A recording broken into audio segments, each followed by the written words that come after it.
Hello friends, आज की कहानी है बंदर का कलेजा। एक नदी किनारे हरा भरा विशाल पेड़ था। उस पर खूब स्वादिष्ट फल उगे रहते। उसी पेड़ पर एक बंदर रहता था, बड़ा ही मस्त कलंदर। जी भर कर फल खाता, डालियों पर झूलता और कूदता फांदता रहता था। उस बंदर के जीवन में एक ही कमी थी कि उसका कोई अपना नहीं था। माँ बाप के बारे में उसे कुछ याद नहीं था, ना उसके कोई भाई बहन थे जिनके साथ वह खेलता। उस क्षेत्र में कोई और बंदर भी नहीं था जिससे वह दोस्ती गांठ पाता। एक दिन वह एक डाल पर बैठा नदी का नजारा देख रहा था कि उसे एक लंबा विशाल जीव उसी पेड़ की ओर तैर कर आता नजर आया। बंदर ने ऐसा जीव पहले कभी नहीं देखा था। उसने उस विचित्र जीव से पूछा, अरे भाई, तुम कौन हो? क्या चीज हो? विशाल जीव ने उत्तर दिया, मैं एक मगरमच्छ हूँ। नदी में इस वर्ष मछलियों का अकाल पड़ गया है। बस भोजन की तलाश में घूमता घूमता इधर आ निकला हूँ। बंदर दिल का अच्छा था। उसने सोचा कि पेड़ पर इतने फल हैं, इस बेचारे को भी उनका स्वाद चखना चाहिए। उसने एक फल तोड़कर मगर की ओर फेंका। मगर ने फल खाया, बहुत रसीला और स्वादिष्ट। वह फटाफट फल खा गया और आशा से फिर बंदर की ओर देखने लगा। बंदर ने मुस्कुराकर और फल फेंके, मगर सारे फल खा गया और अंत में उसने संतोष भरी डकार ली और पेट थपथपा कर बोला, धन्यवाद बंदर भाई, खूब छल गया, अब चलता हूँ। बंदर ने उसे दूसरे दिन भी आने का न्योता दे दिया। मगर दूसरे दिन आया। बंदर ने उसे फिर से फल खिलाए। इसी प्रकार बंदर और मगर में दोस्ती जमने लगी। मगर रोज आता और दोनों फल खाते खिलाते गपशप मारते। बंदर तो वैसे भी अकेला रहता था। उसे मगर से दोस्ती करके बहुत प्रसन्नता हुई। उसका अकेलापन दूर हो गया। उसे एक साथी मिल गया। दोनों मिलकर मौज मस्ती करें तो दुगना आनंद आता है।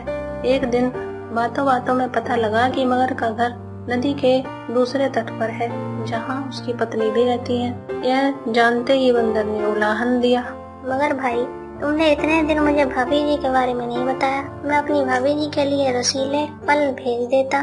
तुम भी अजीब निकट्टू हो।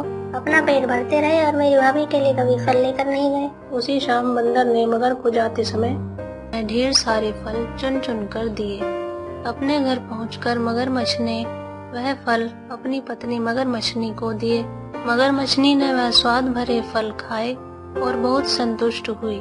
मगर ने उसे अपने मित्र के बारे में बताया। पत्नी को विश्वास नहीं हुआ। वह बोली, जाओ, मुझे बना रहे हो। बंदर की कभी किसी मगर से दोस्ती हुई है? मगर ने यकीन दिलाया, यकीन करो भाग्यवान, वरना सोचो यह फल मुझे कहाँ से मिलते। मैं तो पेड़ पर चढ़ नहीं सकता। मगरनी को यकीन करना पड़ा। उस दिन के बाद मगरनी को रोज बंदर द्वारा भेजे गए फल खाने को मिलने लगे। उसे फल खाने को मिलते, यह तो ठीक था, लेकिन मगर का बंदर से दोस्ती के चक्कर में दिन भर दूर रहना उसे खलने लगा। खाली बैठे बैठे ऊंच नीच सोचने लगी। वह स्वभाव से दुष्टा थी। एक दिन उसका दिल मचल उठा, जो बंदर इतने रसीले फल खाता है, उसका कलेजा कितना स्वादिष्ट होगा। अब वह चालें सोचने लगी। एक दिन मगर शाम को घर आया तो उसने मगरनी को कराहते हुए पाया। पूछने पर मगरनी बोली, मुझे एक खतरनाक बीमारी हो गई है। वैद्य जी ने कहा है कि यह केवल बंदर का कलेजा खाने से ही ठीक होगी। तुम अपने उस बंदर मित्र का कलेजा ला दो। मगर यह सुनकर सन्न रह गया। वह अपने मित्र को कैसे मार सकता है? ना ना, यह नहीं हो सकता।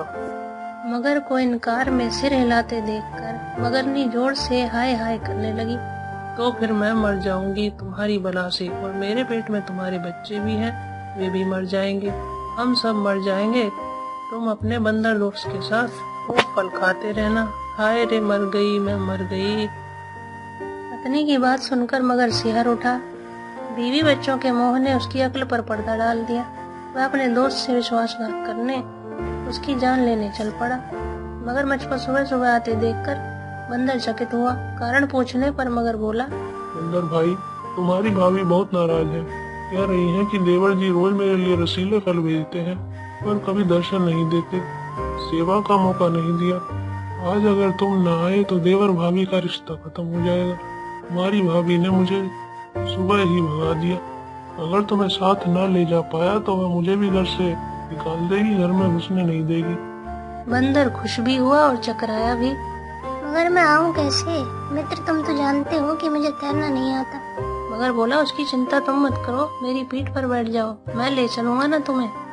बंदर मगर की पीठ पर बैठ गया। कुछ दूर नदी में जाने पर ही मगर पानी के अंदर गोता लगाने लगा। बंदर चिल्लाया, यह क्या कर रहे हो? मैं डूब जाऊंगा। मगर हंसा, तुम्हें तो मरना है ही। उसकी बात सुनकर बंदर का माथा ठनका। उसने पूछा, क्या मतलब? मगर ने बंदर को कलेजे वाली सारी बात बता दी। बंदर हक्का बक्का रह गया। उसे अपने मित्र से ऐसी बेईमानी की आशा नहीं थी। बंदर चतुर था, तुरंत अपने आप को संभाल कर बोला, वाह, तुमने मुझे पहले क्यों नहीं बताया? मैं अपनी भाभी के लिए एक तो क्या 100 कलेजे दे दूं। पर बात यह है कि मैं अपना कलेजा पेड़ पर ही छोड़ आया हूँ। तुमने पहले ही सारी बात मुझे ना बताकर बहुत गलती कर दी। अब जल्दी से वापस चलो ताकि हम पेड़ पर से कलेजा लेते आए। देर हो गई तो भाभी मर जाएगी, फिर मैं अपने आप को कभी माफ नहीं कर पाऊंगा। अक्ल का मोटा मगरमच्छ उसकी बात सच मानकर बंदर को लेकर वापस लौट चला। जैसे ही वे पेड़ के पास पहुँचे, बंदर लपक कर पेड़ की डाली पर चढ़ गया और बोला, मूर्ख, कभी कोई अपना कलेजा बाहर छोड़ता है? दूसरे का कलेजा लेने के लिए अपनी खोपड़ी में भी भेजा होना चाहिए। अब जा और अपनी दुष्ट बीवी के साथ बैठकर अपने कर्मों को रो। ऐसा कहकर बंदर तो पेड़ की टहनियों में लुप्त हो गया और अक्ल का दुश्मन मगरमच्छ अपना माथा पीटता रह गया और लौट गया। इस कहानी से यह सीख मिलती है कि दूसरों को धोखा देने वाला स्वयं धोखा खा जाता है और संकट के समय बुद्धि से काम लेना चाहिए।